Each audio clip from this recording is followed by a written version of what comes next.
Hi, everyone, and welcome. I have a very special guest today, Hugh Culver, whose business is BlogWorks, your BlogWorks. And I've had many interesting conversations with him about legacy. And I will also confess that I'm a client of Hugh's and have really appreciated the support that I've gotten and how much he has helped my business when it comes to writing and our focus on legacy. So Hugh, welcome. And I want to start with asking you to share with us who and what has made a difference in your life when it comes to legacy. When you imagine your legacy, who had the impact on you? Who was important to you? If you could share a bit of your story. Sure, thanks, Betty Ann, and thanks for inviting me. This is a topic that's close to my heart, and I probably don't spend nearly enough time thinking about. So when I was pondering about this question, like who's had the biggest impact, for me, it's a pretty easy answer, and that was my oldest brother. So I was raised in a family of 9 children, and my oldest brother, Dan, was the adventurer who at a young age took off into the wilds, doing initially commercial rafting, and then invited me to join him. And so as I grew up as a young kid, starting at probably the age of 15, I spent most of my time with Dan. And so I would guide with him. I became, his head river guide, a partner in the rafting company, and then we successfully sold it together. And so throughout my life, he's always been this larger than life sort of mentor. So he's 6 years older than me. And as a young guy, I always wanted to model myself after Dan. And so we ended up going climbing together and climb Mount Logan together, and got me into climbing with other friends. And then Dan passed away in '93 on K2. He'd already climbed Everest and he went to climb K2. So then what I had to deal with was, okay, so what's the lesson out of that? So initially Dan, that would be, and to this day, I have to admit, I probably think about Dan at least a couple of times every day as I'm going about my work. So a very significant person in your life, near and dear to your heart, and it sounds like it was a pivotal moment for you. So in what ways did that experience start to develop your thoughts about your legacy and based on what was important to you? Right, and just to create the context, in the world that we lived in, which was Vancouver, back in the time of, this is when Lululemon was getting started in West Beach, and we were on Granville Island. It was very much a community type atmosphere. Dan was really considered a real leader. He'd started this rafting company. At the same time, he started a very successful sailing tour company, which is still active, called Blue Water Adventures. Following that, I headed off with partners and created the company in Antarctica. So we created the world's first Antarctic tour company, which is still operating, called Antarctic Logistics. So we were very busy and had a lot of community. And then suddenly my brother dies. So suddenly, where we thought we were just kind of invincible young guys being able to do all of these crazy adventures, he dies. And so Betty Ann, for me, it was, there was obviously a huge outpouring. He had an enormous circle of friends and colleagues. And so the reaction that came out of it was almost immediately, there was an island purchased in his memory called Jedediah Island off of Vancouver. So there's a 640-acre island, wow, which is now a provincial park dedicated to Dan. And when you go there, there's a whole placard about Dan. So that was a physical outcome. Like, that actually was quite dramatic, and it was a remarkable event because Bill Gates was trying to buy this island. Like, it's, to buy a 600-acre island off of Vancouver, it's almost, well, it's impossible.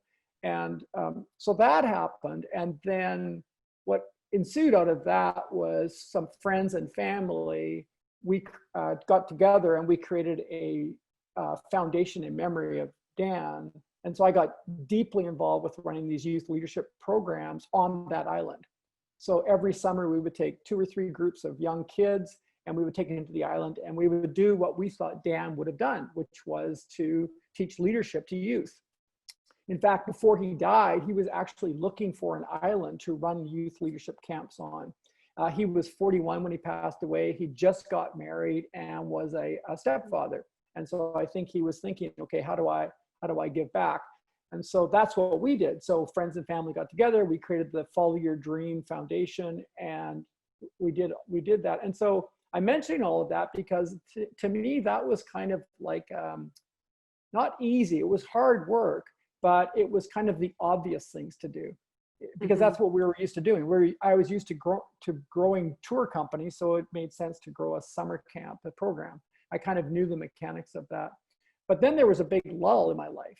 So for a number of reasons, that foundation wrapped up and sort of done its work. And then there was a big lull when I became a parent, and I'm raising kids and doing all the stuff that goes along with that. And so I think I would say like the last 30 years has been the most interesting for me in terms of grappling with like, what does legacy look like when it's no longer just a reaction to a brother's death? And so what does it look like? This is great. Yeah, I mean, wow. Well, Follow Your Dream Foundation in honor of your brother, to see his dream through is phenomenal. Like, it gives me goosebumps and practically brings me to tears. So I want to hear more now about how that has evolved for you in terms of this whole concept of legacy beyond the reactive and honoring your brother. Right. And to some degree, I think, so, the foundation wraps up, the island is still there. It's still a gorgeous island. It's enjoyed every day when sailors arrive there. For me, I think I turned my attention towards my family and looking at these two daughters that my wife and I were raising and thinking, okay, well, that's my legacy. And it is my legacy. I'm very, very proud of these girls. They're in their young 20s, and they are finding their own path in life. More recently, I got involved with a center in Kelowna that was just getting started. It was in its third year of operation. It's on the lake in Kelowna. It's called the Kelowna Paddle Center. And so I, as usual, dove right in, not only, as a competitor, but right away got on the board of directors. And now I'm in my third year as president. And so that was another way for me to get active with stuff that I knew about. So I knew about board of directors, and I knew how to be involved with the charity because we had one.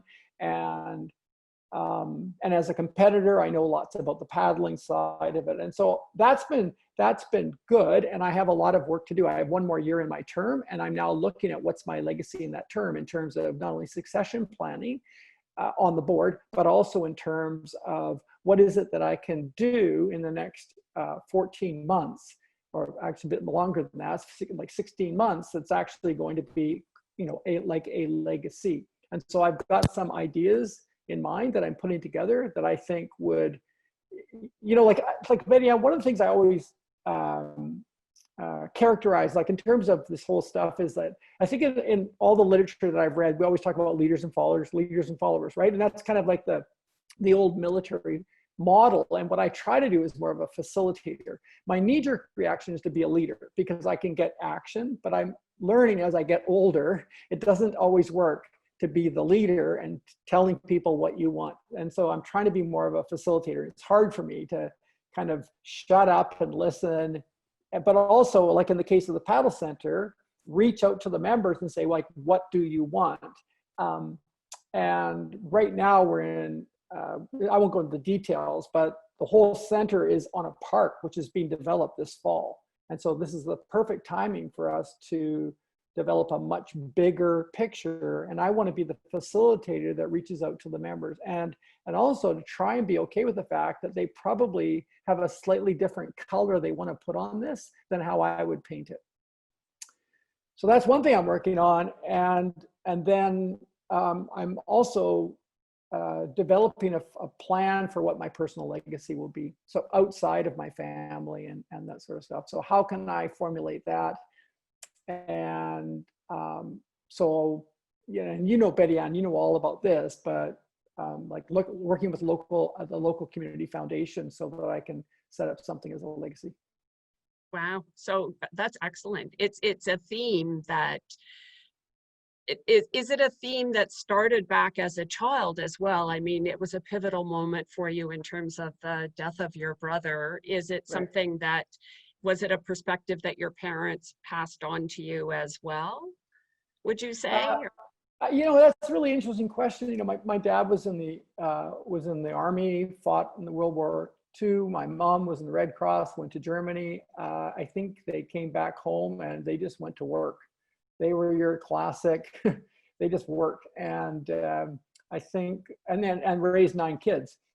But I did notice that my dad was extremely and always involved with at least one charity at a time, all through the phases of his life, right up until his 80s. He was always involved with like the Vancouver Symphony. Simon Fraser was his alma mater, so he got very involved. He developed the whole child care center. He created the EMBA scholarship program, which is now a huge fund. Even to their final days, when they moved to a small island in the Gulf Islands, he got involved with the water board. He got so even though I think most of my brothers and sisters saw them as workers, always working, I did notice that my dad always had this charitable side to him. I probably talk about that more than he did. But yeah, I would say there's an influence there. Sure. Absolutely. Yeah. And Hugh, when you share that, I think that your parents, their kids are their legacy, just in the same way. In so many ways, your daughters are your legacy.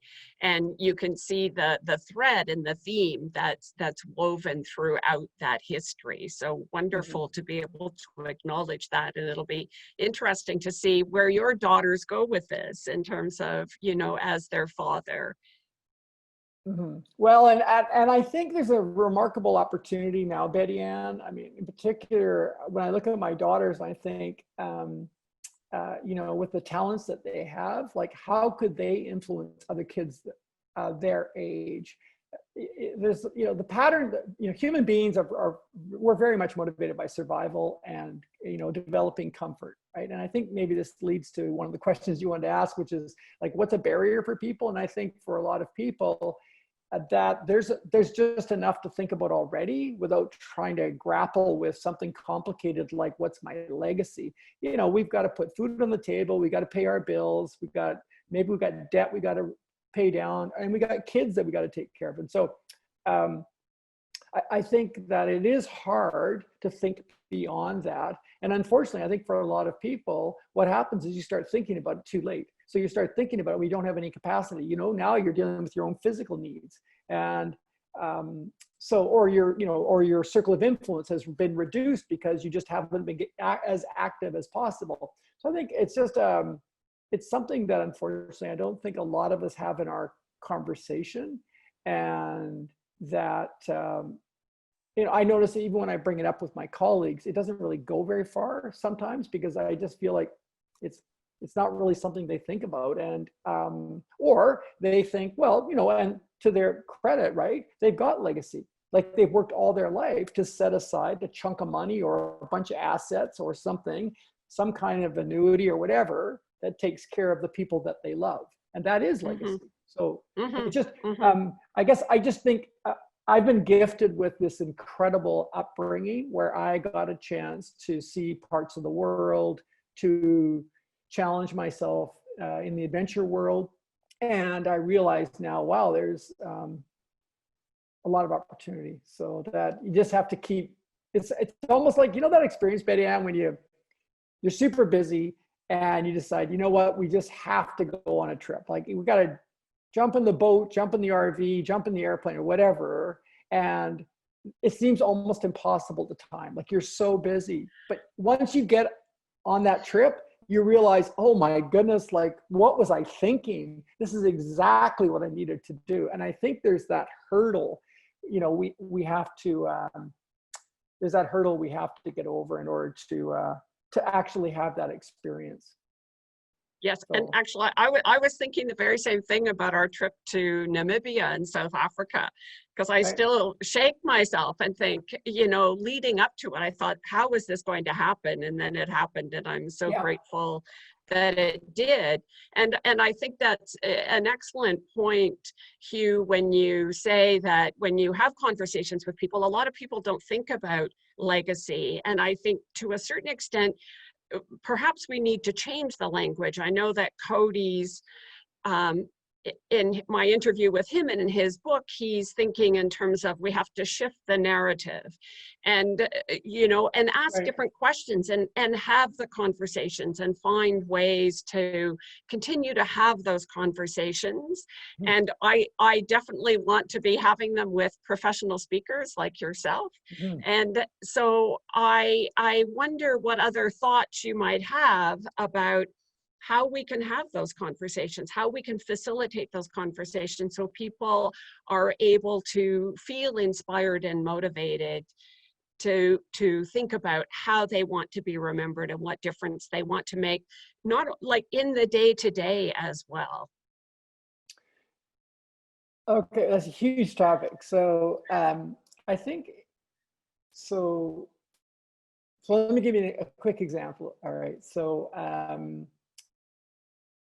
about 5 years ago or 6 years ago, I started putting together a program to help people get into the speaking business. And I called it BOSS, the Business of Speaking School. And I started out with our friend Jane Atkinson, and it was successful right off the bat. It was something that I knew a lot about, and I'm a money guy, so I could put the financial spin on it in terms of like here's how you actually make money. So it was very successful. And after I'd done it for 3 years, I just got kind of, I wanted to move on with BlogWorks, which is what you're involved with. And I wanted to build that business.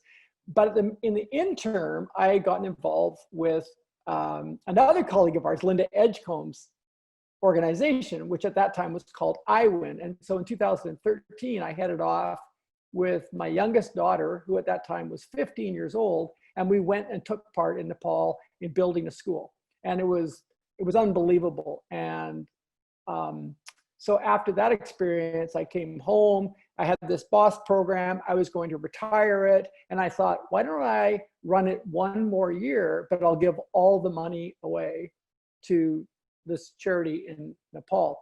And so I did that in 2018.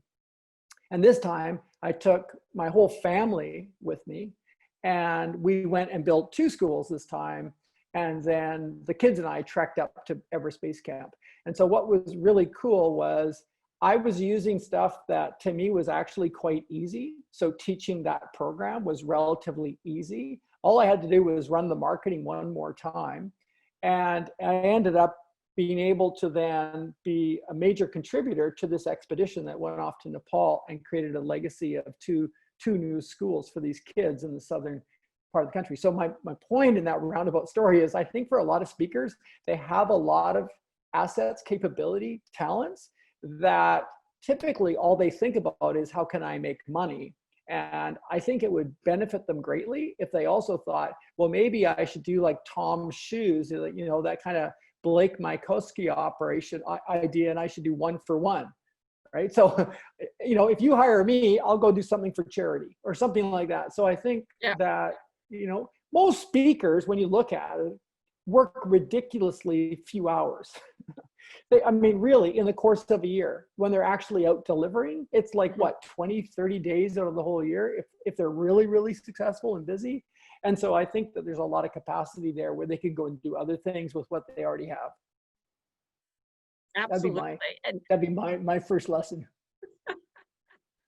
And Go Hugh, use your gifts, right? absolutely. And actually on that note, I want to give you an opportunity to have you share your most recent gift that you are giving to a women's shelter. That's Oh, right. fantastic. So, well, thank you. And so we were having a meeting in my lovely backyard, which we do now because of COVID, and with 2 team members. And I said, as you know, it was sort of like we did I call it the plus delta, you know, what's working, what could be improved. And on the delta side, I said, you know, I've always wanted to donate. We've got this really talented group of writers, and So after the meeting, I thought, well, what am I going to do? I took on that task of finding someone to donate to. And so I called up the Kelowna Women's Shelter, which is this wonderful operation. It's been around for many years, and it has this incredible service where women who are in trouble can arrive anonymously and are protected in these facilities, which are all over our city. And they were overjoyed to hear from me. Like, they were ecstatic, and it went right away to the board. Next thing you know, I'm talking to the executive director. She's like ecstatic. She's only been on the job 6 months, and she doesn't know about all this stuff, and she doesn't know how a blog works. And when I started to describe what this could do for her, she was like blown away. And now my team are all excited that they're going to get to write articles for the women's shelter. Everyone on my team, other than 2 of us, are women. And so it was just perfect. So yeah, so we're very excited. And so we're off and running for the next 3 months. We're going to be providing the blog. We're going to give them coaching. We're going to publish the blog and help them, and just help them to, in this difficult time, to have something that they can be proud of, but it's also going to bring more people into their community. Wonderful, wonderful. Hugh, I'm convinced that giving and legacy is part of your DNA. You were born with it, and I know we need to wrap up. I am so excited. I love talking to you every time we have an opportunity to chat, because you're always doing such amazing things, and you radiate warmth and kindness and a giving spirit. So I thank you for your time and for you. And I look forward to the next time we get to chat. Well, thank you, Betty Ann. This is very important stuff that you're doing. So thank you for making me a small part of it. Thanks.